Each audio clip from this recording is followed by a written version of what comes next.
Добрый вечер. И мы возвращаемся к недельным главам. Мы находимся в книге Ваикра, в главе Шмини, 8. На 8-й день, после 7 раз, когда Моше Рабейну собирает и разбирает мишкан, на 8-й день мишкан становится окончательно собранным, и Шхина спускается на него, тем самым завершив выход из Египта, чтобы реализовалось сказанное Всевышним: «И я сотворил этот мир а только для того, для пребывания славы на земле, славы своей». То есть фактически слава — это Шхина, чтобы пребывала на земле, пронизывая все миры, мы об этом говорили. И после получения Торы это еврейский народ становится народом Бога и удостаивается права, чтобы в его лагере, в его стане был сооружен мишкан, место пребывания Всевышнего. И вот Моше Рабейну на 8-й день зовет Аарона для того, чтобы проводилась служба, та работа в храме, которая была приписана, это есть жертвоприношение. Интересно, что Тора в этой недельной главе говорит о кошерных животных, подробно: животных, птицах, рыбах, все то, что можно есть, и то, что нельзя, о том, что чистое, а то, что нечистое. И говоря о животных нечистых и чистых, Тора показывает нам признаки, и мы знаем, что то чистое животное, разрешенное для нас, у которого есть кто жует жвачку и раздвоенное копыто. И Тора здесь называет 4 животных, у которых есть только один признак. У верблюда, домана и у зайца есть, они живут жвачку, но нету раздвоенных копыт, есть этот признак, живет жвачку, и они нечисты для нас. И свинья, у которой есть раздвоенное копыто, но нечисто для нас, мы его не можем видеть, что она не жует жвачку. Вот с того времени прошло 3333 года, и ученые не нашли других животных, у которых был бы только один признак. Тора называет их 4, говорят, что вот только 4, других нет, и ученые не нашли. То есть это в разговоре о кошерной еде, о кошерных животных, чистых животных, разрешенных нам еще раз нужно вспомнить, что в первую очередь это не какие-то причины, что свинина портилась в пустыне, потому что не было холодильников и от жары, а потому что она дана, это разрешение и определение чистых и нечистых дано нам Всевышним, и об этом сказано в этой недельной главе. Тора начинает интересными словами говорить я процитирую, то есть она говорит: «И вот животное, которое будете есть среди всех скотов на земле». Да? Животное — это хая, а скот — бегема. И вот, говоря о скоте, который мы можем зарезать и есть, Тора почему-то называет их сначала хая, от корня хай, жизнь. Да? И мудрецы напоминают нам, что речь идет о том, что евреи, они живы. Мы каждое утро, когда выносят Тору в понедельник, четверг, суббота, мы говорим такие слова: «Вайтем адвиким башем элокейну хаим кулхем гайом». И вот вы, прилепленные к Богу Всесильному вашему, живы и сегодня. И живы, то есть еврейский народ, он жив, относится к живым. Да? И здесь мудрецы то есть видят, что вот этот нечистое или оскверняющееся от корня тума, туматем, да, в нем, говорит Раши, нетумтем, это как бы нечистое, он переводит как притупленные, закупоренные. Да, и Раши говорит: закупоренные, закрытые от всякой мудрости. И также пишет еще Сфорно, комментаторы Торы, здесь он пишет, что запретил Бог пищу, оскверняющую душу, разум и личное качество.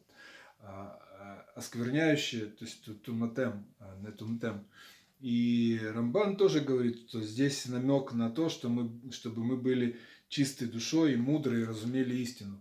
И здесь получается, что здесь есть несколько аспектов. То есть, во-первых, известно, что любая еда, она становится частью нас. В этом все говорят, ну мы плюем на это, то есть, ну хорошо, то есть, ну частью нас, ну да, но надо посмотреть глубже. То есть, любая еда, она становится частью крови. Да, в крови душа. То есть получается, то есть мы говорим, что мы приобретаем нечистоту, то есть духовную нечистоту, туму в кровь, которая через печень, она поднимается в сердце и потом омывает мозг. Да? И тем самым объясняют нам, что вот эта нечистота, она закупоривает нас от мудрости Всевышнего, влияя закупоривает мозг, делает его нечистым, закупоренным от того, мозг обрабатывает информацию, полученную сверху, этот процесс называется хохма, озарение. Его часто переводят мудростью, но это еще раз подчеркивает, что мудрость, она от Бога. Так и нечистота, она нечистое животное, и нечистота, которую мы от них получаем, закупоривает нас от этой мудрости, об этом говорят наши мудрецы.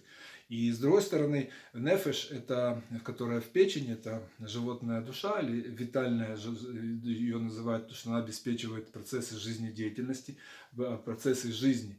Она тоже, получая через кровь вот эту туму, она закупоривается, и связь между животной душой и божественной душой, которая в мозгу, она уменьшается жизненность, уменьшается жизненная энергия. И это можно не замечать, и кажется, что мы живем, и также кушаем, и также выделяем отходы и так далее, животная душа работает, но связь с Богом затумляется, закупоривается. И это вторая сторона важности, то есть кошерной, то есть еды.